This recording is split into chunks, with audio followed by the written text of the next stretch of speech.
The sun was barely up, painting the sky over our ranch a lazy gold, when Tommy, stood on the porch, gripping the railing, watching a man scream like his soul was being yanked out. Old man Hank, my grandpa, didn't even blink. He just leaned back in his rocker, coffee steaming in his hand, and muttered, "Reckon I forgot to turn that one off." Down by the South Trail, the HOA patrol boss, a guy named Victor, was thrashing in the dirt, caught in a rusty bear trap that hadn't been touched in years. The whole mess started 2 days back, when a crisp, smug little letter showed up in our beat-up mailbox, flapping like it knew it was asking for trouble. I was the one who grabbed it, the envelope practically reeking of self-righteous ink. Hank sliced it open with his pocket knife, gave it a glance, and grumbled something that sounded like horse manure. The HOA was whining about our unapproved fences, our sloppy livestock pens, and get these a threatening sign on our South Trail that read, "Bear Trap Active."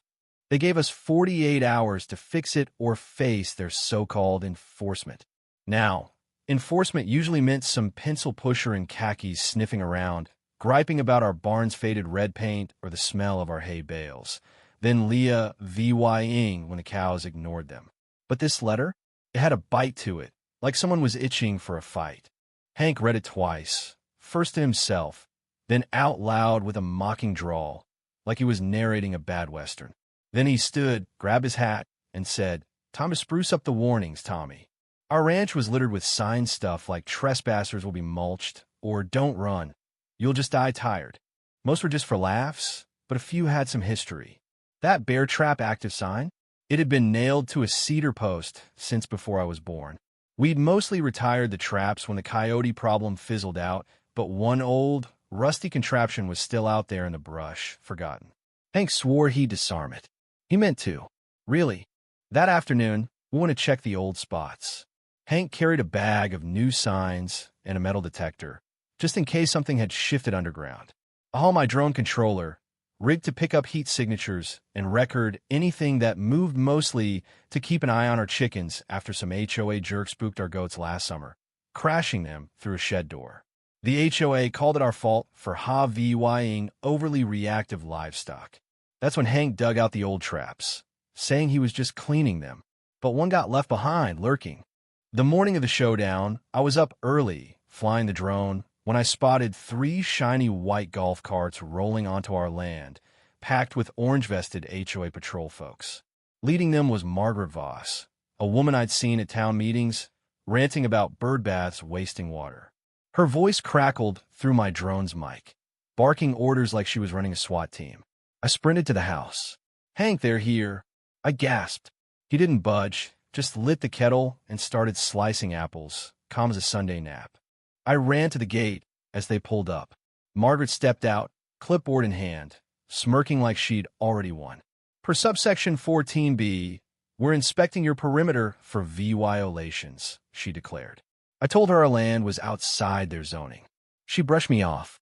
A guy named Carla's name stitched on his vest chuckled and said, "Kid, private property don't mean squat when you're breaking rules." I pointed at the sign. "That bear trap warning? It's real." Carl laughed. "What? You filming a reality show?" Then he strutted past it, 2 others trailing him. Margaret hung back, yapping into her phone, probably plotting her VY Tory blog post. I thought about calling the sheriff, but part of me wanted to see how dumb they'd get. Who sees Bear Trap Active and keeps walking? Carl, apparently. 5 minutes later, a sharp saw snap split the air, followed by a scream that sent crows scattering and dogs barking a mile off. Carl was down, his foot mangled in the trap's rusty jaws. It didn't cut clean through, but it pinned him like a medieval torture to VYC. Margaret froze, mid-sentence. One of her guys ran back, yelling, "He's caught. It's real. Hank," and I stepped onto the porch. Carl was howling, his buddies too scared to touch the trap. Margaret screeched about lawsuits, but Hank just sat, sipped his coffee, and said, "Guess I forgot to disarm that one." Then, with a sly grin, he pulled a permit from his Pocket County Wildlife office, still valid, and handed it to me. "Just in case they cry foul." He winked. Margaret's face went sour, like she'd swallowed a wasp. One guy tried to pry the trap with a crowbar, but bolted when a swarm of wasps exploded from a nearby bush. Margaret started filming, her hands shaking, her cool unraveling fast. Hank stood, strolled to the trap, and warned, "Y'all better decide quick. That pin's rigged. Move it wrong, it'll clamp tighter." They backed off like synchronized cowards. Hank knelt by Carl, gave him a hard look, and muttered, "Serves you right, trespassing." Carl, pale and sweating, tried to talk, but Hank shushed him. "Next time you see a sign like that, believe it." The air shifted Smug Patrol to spooked amateurs in seconds. Sheriff Baxter rolled up slow, like he was dropping by for pie. His deputy, Lena, trailed him, already smirking at the chaos. Baxter took one look at Carl, then the trap, and sipped his thermos. "Someone didn't read the sign," he said, dry as the dirt under his boots. Margaret stormed over, wah-vee-wahing her clipboard. "Sheriff, this man," she jabbed a finger at Hank, "set a lethal trap on community land." Baxter glanced at the gate, the sign, the boundary marker. "This ain't your land, ma'am. Never was. It's zoned outside your reach."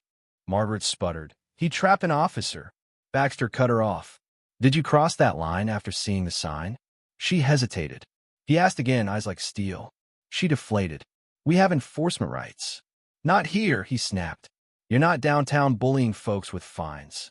This is ranch land." He turned to Hank. "Got your permit?" Hank slid it over without standing. Lena checked it on her tablet. "Valid. Wildlife clause, renewed 9 months ago. State signed." Margaret's jaw locked. She looked ready to call in a lawyer, but Baxter wasn't playing. He crouched by Carl. "Model 36 trap. Outlawed commercially in 97. You're lucky it's rusty." Hank ambled over with a pouch. "I got the key. Only way to free him without shredding his leg." Margaret opened her mouth, but Baxter silenced her. "Let him work." Hank popped the trap open in seconds. Carl collapsed, gasping like he'd cheated death. His buddy propped him up wide-eyed. "I thought that'd be it." Margaret would slink off. Lesson learned. "Nope." She straightened her jacket and hissed at Baxter.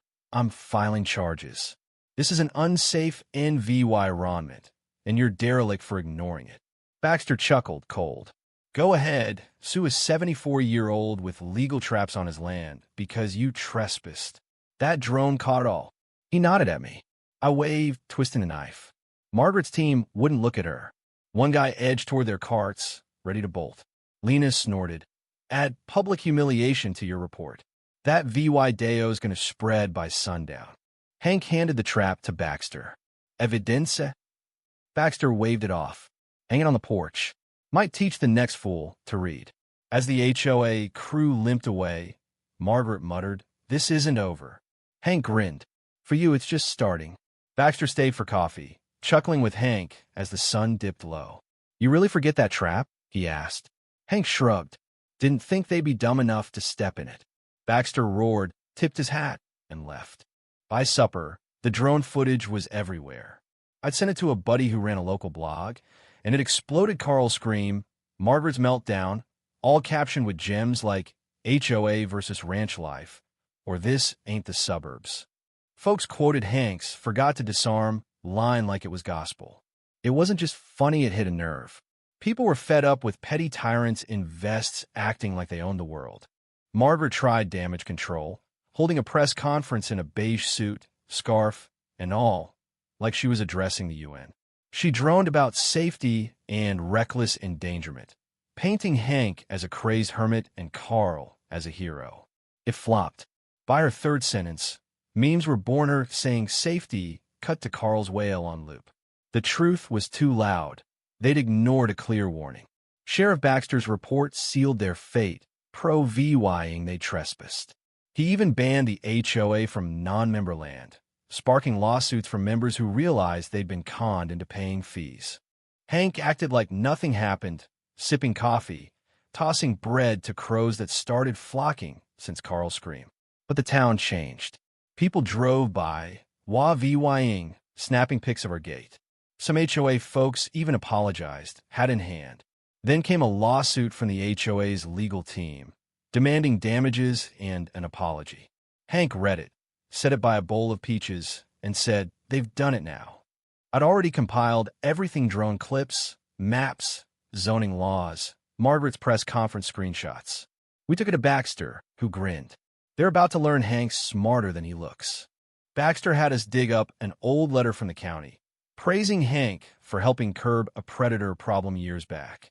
At the hearing, the judge, a no-nonsense woman with sharp glasses, read our stack of EVY Denke, while Margaret's lawyers rambled. She asked one question. Did your team see the sign? They admitted yes. And entered anyway? Yes again. She tossed the case, fined the HOA for a frivolous suit, and cited them for trespassing. Margaret stood there, stunned silent. Back home, HOA members petitioned to oust Margaret. Her patrol program was scrapped, vests and carts boxed up like a failed experiment. Carl quit, working at a feed store, dodging memes. Hank hung the trap above the porch, a quiet warning. I carved, he warned you, into the plaque below it, making him chuckle. The ranch became a symbol. Folks dropped off pies, shook Hank's hand, talked zoning rights. He kept it short. He just wanted his coffee and his land. Weeks later, a plain white cart rolled up. Two nervous HOA recruits stepped out with a letter and a gift basket: honey, muffins, apple butter. I met them at the gate. Say it to Hank, I said. They shuffled to the porch, where Hank peeked from under his hat. Took you long enough. One read an apology. The HOA admitted fault, swore off our land forever. Hank sniffed the apple butter, grunted approval, and sent them off. But as they left, the taller guy stepped on a fake trap I'd rigged. It snapped with a saw-clang saw, no teeth, just noise. He screamed, then froze, realizing it was a prank. Hank roared with laughter. Keeps folks on their toes, he said as they fled. That night, Baxter swung by with donuts. They swapped stories about raccoons, not HOAs. But he mentioned other ranchers asking where to get a trap like Hank's. It ain't the trap, Hank said. It's the warning they ignored. I started tinkering with a new drone alarm: night sweeps, flashing lights, voice blaring, trespassers. Fines may include missing toes. Hank called it silly but loved it. We tested it, and when it roared, he laughed so hard he nearly fell over. The HOA stayed gone, their new leaders too scared to try us. Our sign stayed up, bold and fresh. New folks in town heard the tale of Hank, the trap, and the scream that woke the crows. As the sun set one evening, Hank rocked back, coffee in hand, the trap glinting above him. It ain't about being mean, he said. It's about the line. Cross it, and you learn why it's there. Now, what do you think? Was Hank a hero for standing his ground, or a reckless old man playing dangerous games? Should the HOA have backed off sooner? Or were they right to push? And that trap forgotten accident or clever setup? Drop your take below, hit that like button, and subscribe for more stories that'll make you laugh, think, and maybe check your own backyard for rusty surprises.